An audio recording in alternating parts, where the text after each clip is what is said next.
Hello বন্ধুরা, আমি মাফি। প্রতিদিন নতুন নতুন রহস্যময় মাফিয়া, হ্যাকার আর অবহেলার গল্প পেতে আমাদের চ্যানেলটি সাবস্ক্রাইব করে পাশে থাকবেন। টানা 3 মাসের প্রচুর কষ্ট এবং কাঠফাটা রোদে আর্মির ভারী পোশাক পরে ডিউটি করে অবশেষে 1 সপ্তাহের ছুটি নিয়ে আজ আমি বাড়িতে পৌঁছালাম। বাড়ি ফিরেই আমি চোখ বড় বড় করে তাকিয়ে আছি তামোদের বিল্ডিং এর দিকে। দোতলা বাড়িটা রাতের আধারে রং বেরঙের মরিচবাতি আর তাজা হলুদ রঙের গাঁদা ফুল দিয়ে কেউ একজন মনের মাধুরী মিশিয়ে সাজিয়েছে। আমার বাড়ি ফেরার তারিখ শুনে তামু আর রেহানের বিয়ের দিন ঠিক করেছে উভয় পক্ষ। কাল হলুদ আর পরশু বিয়ে। যাক বাবা, আমার আর কষ্ট করা লাগলো না। এবার শুধু খাবার আর খাবার। সাদা আর হলুদের সংমিশ্রণের পাঞ্জাবি পরে মেহেদি আর আমি রেহানকে পিঞ্চ করছি। কিন্তু এই লিজেন্ড ওরফে রেহানের লজ্জা পাওয়া তো দূরের কথা, উল্টে বিয়ের পর তামুকে নিয়ে হানিমুনে কোথায় কোথায় যাবে, কি কি করবে তা আমাদেরকে আয়েশ করে শোনাচ্ছে। রেহানের কথা শুনে আমরা নিজেরাই লজ্জা পেয়ে যাচ্ছি। মনে হচ্ছে বিয়েটা রেহানের না, আমাদের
তাকে নিজেরই করুণা হচ্ছে আমার।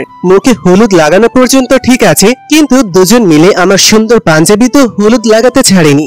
শুকনো মুখ নিয়ে টিস্যু দিয়ে পাঞ্জাবিতে লাগানো হলুদ পরিষ্কার করে মুখ পরিষ্কার করার ব্যর্থ চেষ্টা করছি, তখনই পেছন থেকে কেউ একজন আমার নাম ধরে ডাকে।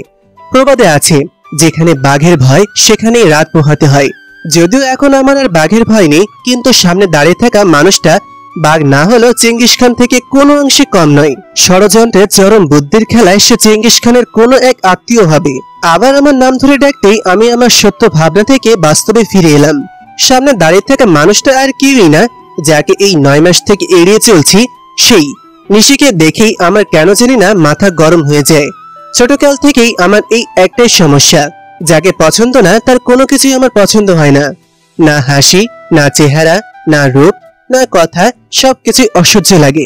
আর এখন আমার সামনে দাঁড়িয়ে নিশিতার সামনের পাটির সাদা দাঁতগুলো বের করে জ্বালাময়ী হাসি হাসছে। কোনো রকমে রাগ নিয়ন্ত্রণ করে সেখান থেকে চলে আসতে যাব, তখনই তার মুখে আমার পবিত্র নামটা শুনে আবারও থেমে গেলাম। আমাকে দাঁড়িয়ে থাকতে দেখে সে পেছন থেকে দৌড়ে এসে দুহাতে আমার গালে হলুদ লাগাতে নিলেই আমি তার হাত ধরে ফেলি। কতবার বলবো নিজে লিমিটের মধ্যে থাকুন, কথা কানে চেনে আপনার?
জানি এইভাবেই কেউ বিয়েটা করাতে চায় না, কিন্তু এই মুহূর্তে আমার আর কোনো উপায় নেই।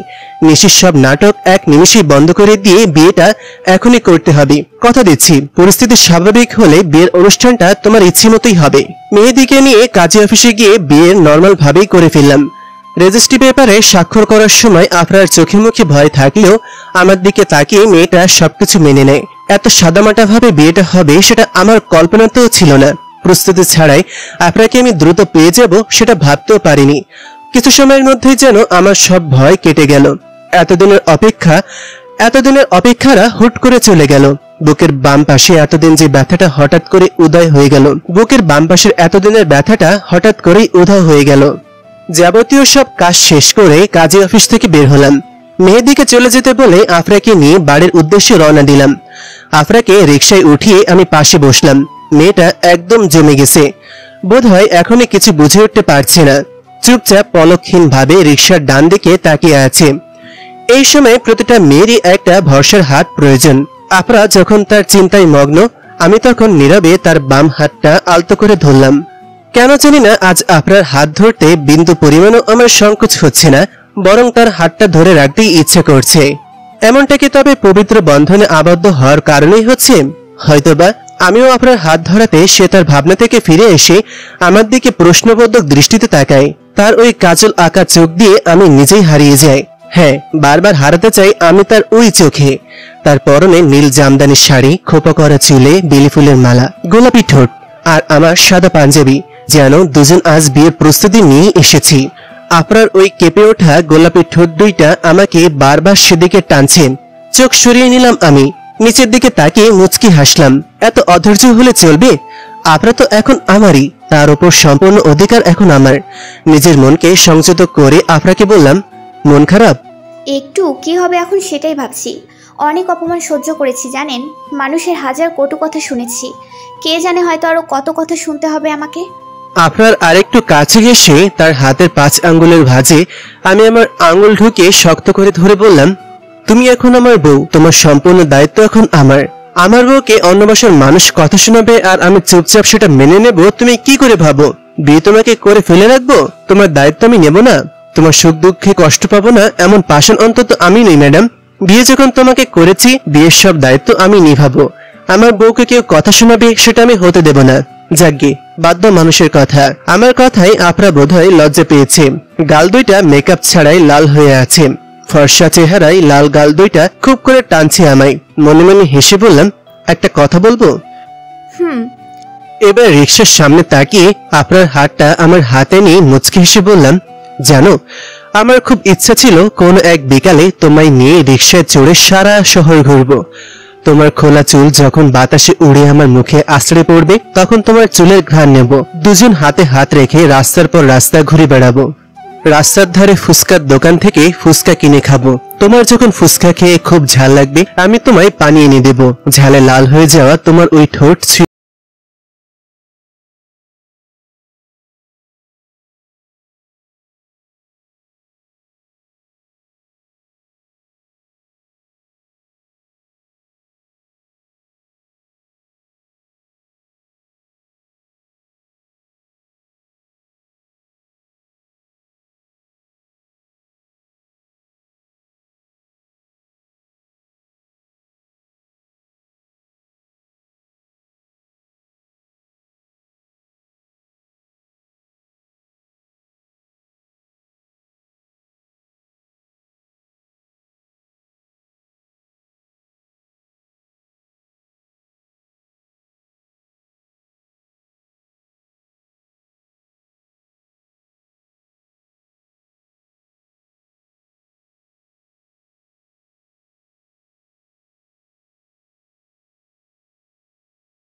জানি আপনাকে বিয়ে করে নিয়েছি।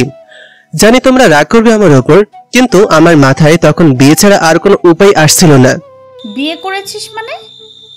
ঠিক আছে, বিয়ে করেছিস, ভালো কথা, কিন্তু এই মেয়েকেই তো তোর বিয়ের জন্য দেখতে গিয়েছিলাম, তখন কেন মানা করে দিলি? মায়ের এই প্রশ্নের কোনো জবাব আমার কাছে নেই। মাকে সত্যিটা কখনোই আমি বলতে পারবো না। আপনার দিকে তাকিয়ে দেখি সে মাথা নিচু করে বসে আছে, হয়তো ভাবছে আমি মামুনের কথাটা মাকে বলে দেব। মায়ের দিকে তাকিয়ে নিচু স্বরে বললাম, কোনো সমস্যা ছিল না, এমনিতেই তখন বিয়ে করতে ইচ্ছে ছিল না, তাই। কিন্তু আপনার সাথে আমার পরিচয় ভার্সিটি থেকে, তাই যোগাযোগটা ছিল। বিশ্বাস করো মা, তোমাদেরকে আরো আগে জানিয়ে দিতাম, কিন্তু। হয়েছে, আর বাহানা দিতে হবে না। কথা বলবি না তুই আমার সাথে, না জানিয়ে হুট করে বিয়ে করে বউ নিয়ে হাজির হয়ে গেলি। তোর বিয়ে নিয়ে কি আমাদের কোনো সকাল্লাদ নেই? আর কোনো ছেলে মেয়ে আছে আমার? ছাড় আমাকে, নতুন বউকে দেখতে দে। তোর জন্য তো আমি আর নতুন বউকে ফেলে রাখতে পারি না। আমাকে ছেড়ে মা আপনার কাছে গিয়ে বসলো। মা বসতেই আফরা দ্রুত মায়ের পায়ে সালাম করতে চাইলে মা আফরাকে বুকে টেনে নিল। এবার আমার আর মনে কোনো ভয় নেই। আফরাকে নিয়ে মায়ের সামনে কিভাবে যাব এই চিন্তায় সারাটা বিকেল কাটলেও এখন আমার সব চিন্তা উবে গেল। আফরাকে নিয়ে মায়ের উৎসাহের শেষ নেই। একের পর এক কথা বলেই যাচ্ছে। বেচারি আফরা চুপচাপ শুধু হ্যাঁ না করছে। মাঝে মাঝে আমার দিকে তাকাতেই আমার মুচকি হাসি দেখে চোখ নামিয়ে নিচ্ছে। মা আমাকে আরেক ধাপ বকাবকি করেছে, কেন আফরাকে বাড়ির কাউকে না জানিয়ে আফরাকে বিয়ে করলাম। এ প্রশ্নের উত্তরও কি বলবো তা আমার জানা নেই। সত্যি এমনটা করা উচিত হয়নি, কিন্তু এছাড়া কোনো উপায় ছিল না আমার। হুট করে আপনার বাড়িতে জানিয়ে দিলে বিয়েটা আজকে আর হতো না। রান্নাঘরে দাঁড়িয়ে গ্যাসের চুলার আগুন জ্বালিয়ে পুরনো কয়েকটা ছবি পড়াচ্ছি আমি। ছবিগুলো যতই পড়ছে ততই মনের অশান্তি দূর হচ্ছে। পুরনো সব ক্ষত দূর হয়ে যাচ্ছে। যত দূরত্ব ছিল, দ্বিধা ছিল, সব এক নিমিষেই 1000 কোটি মাইল দূরে চলে যাচ্ছে। হ্যাঁ, ছবিগুলো আপরা আর মামুনের সেই অন্ধকার বিকেলের, যে ছবির কারণে আপনার মনে ভয় ছিল, যে ছবির কারণে মামুন বেঁচে থাকলে আপনাকে ব্ল্যাকমেল করতে পারত, যে ছবির কারণে আমি চাইলেও আপনার নিকটবর্তী হতে পারতাম না, যে ছবির কারণে 3টা জীবন এক জায়গায় বাধা পড়েছিল, সেই ছবিগুলো আমি পড়াচ্ছি। সেদিন আপনাকে মিথ্যা বলেছিলাম। মামুনের ডায়েরিতে আপরা আর মামুনের ছবিগুলো আমি ঠিকই পেয়েছি, কিন্তু আপনার হাতে দিলে হয়তো মামুনের প্রতি আরো ঘৃণা জন্মাতো। কি লাভ? মৃত মানুষের প্রতি ঘৃণা বাড়িয়ে মামুন প্রকৃতির কাছে যা শাস্তি পেয়েছে তাকে যথেষ্ট নয়? মৃত্যুর চাইতে বড় শাস্তি আর কি বা হতে পারে? এই ছবির আর কোনো প্রয়োজন নেই আমার কাছে। যদিও এই ছবির আগে কোনো প্রয়োজন ছিল না, কিন্তু কি মনে করে যে নিজের কাছে রেখে দিয়েছি তা নিজেও জানি না। সন্ধ্যায় মায়ের বকা শুনে আফরাকে নিয়ে শ্বশুর বাড়ি গেলাম। সেখানে গিয়েও কিছু কথা শুনতে হলো। না জেনে বিয়ে করেছি বলে কথা। যতই হোক, এ বাড়ির জামাই আমি এখন, তাই আমাকে আর বেশি বকাবকি তারা করতে পারেনি। আফরাকে রেখে চলে আসতে যাব, তখনই সবাই আমাকে জোর করে রাতটা থেকে যেতে বলল। আফরার দিকে তাকিয়ে দেখি লজ্জায় মেয়েটা লাল হয়ে আছে। সেদিনের রাতটা আমার আফরাদের বাড়িতেই কাটাতে হলো। বিকেলের মধ্যে অবশ্য আমার বিয়ের খবর সবাই জানা হয়ে গিয়েছে। ওদিকে রেহান বাসায় পৌঁছে গিয়ে আমার বিয়ে নিয়ে ফোন করে আমাকে পিঞ্চ করছে। রাতে আমি আর আফরা দুজনেই বারান্দায় বসে আছি, দুজনের হাতেই ধোয়া ওঠা কফি। আমার মতন চা কফির পাগল না হলেও আফরাকে কফি খেতে দেখে মনে হলো মাঝে মাঝে হয়তো আমি তার হাতের চা কফি খাওয়ার সুযোগ পাবো। না, এই নীরবতা আমার আর ভালো লাগছে না। নীরবতা ভেঙে আমি আফরাকে বললাম, কফিটা কিন্তু দারুণ বানিয়েছো। রাতের এই গুড়ি গুড়ি বৃষ্টিতে 1 কাপ কফির খুব প্রয়োজন ছিল। আমার কফি তো শেষ হয়ে গেল, তুমি অনুমতি দিলে না, মানে তোমার থেকে একটু কফি খেতে পারি? আমার এমন উদ্ভট কথায় আপনারা কিছুক্ষণ আমার দিকে তাকিয়ে থেকে হালকা শব্দ করে হাসতে থাকে। আমিও মাথার পেছনটা চুলকে তার হাসির দিকে অপলক দৃষ্টিতে তাকিয়ে রইলাম। হাসি শেষে আমার দিকে তার হাতের কফির মগটা বাড়িয়ে দিল। আঙ্গুলে আঙ্গুল ছুঁয়ে আমি আপনার হাত থেকে কফির মগটা নিলাম। আমার ছোঁয়ায় সে বোধহয় আর একটু লজ্জা পেল। মনে মনে হাসছি আমি। কেন হাসছি জানি না, তবে হাসছি। বেশি না, 2 থেকে 3 কি 4 চুমুকে সবটা কফি দ্রুত শেষ করে আমি আবারও তার চোখের দিকে তাকিয়ে রইলাম। এই মুহূর্তে একটা কবিতার কয়েকটা লাইন খুব মনে পড়ছে। আমি ধোয়া ওড়া চায়ের কাপে ক্লান্তি ডুবিয়ে পান করি, সকাল সন্ধ্যা ক্লান্তি মুছে গরম চায়ের কাপে, ব্যস্ততা ধুয়ে নিয়ে জানালার কাছে লেগে থাকা বৃষ্টির কণায়, হতাশাগুলো নির্বাক চাহনিতে উড়ে যায় গরম চায়ের ধোঁয়ায়, আফসোস লেগে থাকে চায়ের কাপের অবশিষ্ট ফোঁটায়। কি নির্মল তার ওই চোখ, ঢেউ খেলানো পাপড়ি, বারবার ওই চোখের প্রেমে পড়তে ইচ্ছে করে। দেখেছি আমি আফরাকে খুব কাছ থেকে দেখেছি, এতটাই কাছ থেকে দেখেছি যে আমি হারিয়েছি কোনো এক নেশায়। মনে হয় কফিতে নেশাদ্রব্য কিছু ছিল। হে যা, কি ভাবছি আমি? এই নেশা তো মাদকের নেশা নয়, এই নেশা ভালোবাসার নেশা। আমি বোধহয় কোনো ঘরে চলে গিয়েছি। আজ খুব কাছ থেকে আফরাকে ভালোবাসতে ইচ্ছা করছে, মন খুব চাইছে আফরাকে। অবশেষে না পেরে আমি আফরার ঘাড়ে চুলে মুখ ডুবিয়ে দিলাম, শক্ত করে পেছন থেকে তাকে জড়িয়ে ধরে রইলাম। আজ তাকে ছাড়তে মন চাইছে না। আজ রাতটুকু শেষ হোক, এখানেই থেমে থাকে এই রাত। অন্ধকার নিশ্চুপ একাকিত্বের শহরে ভালো থাকার দাবি নিয়ে যার সম্বল মাত্র একরাশ দীর্ঘশ্বাস। তবু খারাপ না তার জীবন, ভালো থাকুক কোনো এক অপ্রকাশিত প্রিয়জন। আমার রাত না হয় একাকিত্বেই কাটুক। ওই যে মাহাতিম ভাইয়া ডায়েরিতে নীল কলমে লেখা কবিতাটা, কারো কারো রাত নির্ঘুম কাটে, কারো বা গভীর ঘুমে, কারো কারো রাত নীল বেদনায় ঘেরা, কারো বা স্বপ্নে বুনা। কোনো কোনো চোখ নোনা জলে ধোয়া, কোনোটায় আবার শারদীয় মেঘ।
মুচকি হেসে আফরা বলল, আর্মির সন্তানকে জন্ম দিতে যদি কষ্টই না করতে হয় তবে কেমন মা হলাম? খুব বড় অপরাধ করেছো তুমি। একটা বার কি আমাকে বলা যেত না তুমি প্রেগনেন্ট? কেন করলে এমন? কেন? শাস্তি তোমাকে পেতে হবে। আমার ছেলে আর আমি দুজনে মিলে তোমাকে শাস্তি দিব, তখন বুঝবে সারপ্রাইজ দেওয়ার মজা। সেদিনের পর আফরাকে নিয়ে চলে এলাম আমি বাড়িতে। ধুমধাম করে ছেলের আকিকা দিয়ে কাগজপত্র তৈরি করে আফরা সহ মা বাবাকে নিয়ে চলে এলাম আমার কোয়ার্টারে। আমি চলে আসে 2-1 মাস পরেই মেহেদি মামুনের বোনকে বিয়ে করে। তাদের নাকি বছরখানেক আগেই থেকেই প্রেমের সম্পর্ক চলছে। মামুনের বাবা মাও এখন মেহেদির সাথেই থাকে। ওদিকে তামু আর রেহানের একটা ফুটফুটে মেয়ে হয়েছে। রেহান তো আগে থেকেই আমাকে কথা দিয়ে রেখেছে, আমাদের ছেলের সাথে মেয়েরা বড় হলে তাদের দুজনের একসাথে বিয়ে দেবে, আমরা সারা জীবনের জন্য আত্মীয় হয়ে যাব। আজ আমাকে ল্যান্স কর্পোরাল পদবি দেওয়া হলো। শুরু থেকে আমি এ পর্যন্ত এই পেশায় নৈপুণ্যতা প্রদর্শনে সক্ষম হয়েছি বলেই আমাকে এই পদবি দেওয়া হয়েছে। সব অপেক্ষার প্রহর শেষে আমি আর আফরা আমাদের 3 বছরের ছোট্ট ছেলে আদনানকে ঘুম পাড়িয়ে এসে দুজন সেই প্রথম দিনের মতন কফি হাতে ছাদের রেলিং ধরে দাঁড়িয়ে আছি। বগুড়া সেনানিবাসে রাতের নীরব পরিবেশটা উপভোগ করছি। সাথে ধোয়া ওঠা গরম কফিটা আমাদের ভালোবাসার উষ্ণতা আরো বাড়িয়ে দিচ্ছে। আমার কাঁধে মাথা রেখে আফরা কফিতে একটু পর পর চুমুক দিচ্ছে আর চেয়ে আছে দূরের নাম না জানা পাখির ডাক অনুসরণ করে। আমিও চেয়ে আছি আমার প্রেয়সীর চোখের দিকে। সে প্রথম দিনের মতন ঘোর লাগিয়ে দেওয়া চোখ, ঢেউ খেলানো সে চোখের পাপড়িতে আমি বারবার হারিয়ে যেতে চাই। নেশায় পড়তে চাই ওই রসালো ঠোঁটের। সে প্রথম দিনের মতন আমি আবারও ঘুরে চলে গেলাম, হারিয়ে গেলাম আমি আফরার মাঝে। আজ এই পর্যন্তই, দেখা হবে পরবর্তী কোনো গল্পতে। সেই পর্যন্ত সবাই ভালো থাকবেন, সুস্থ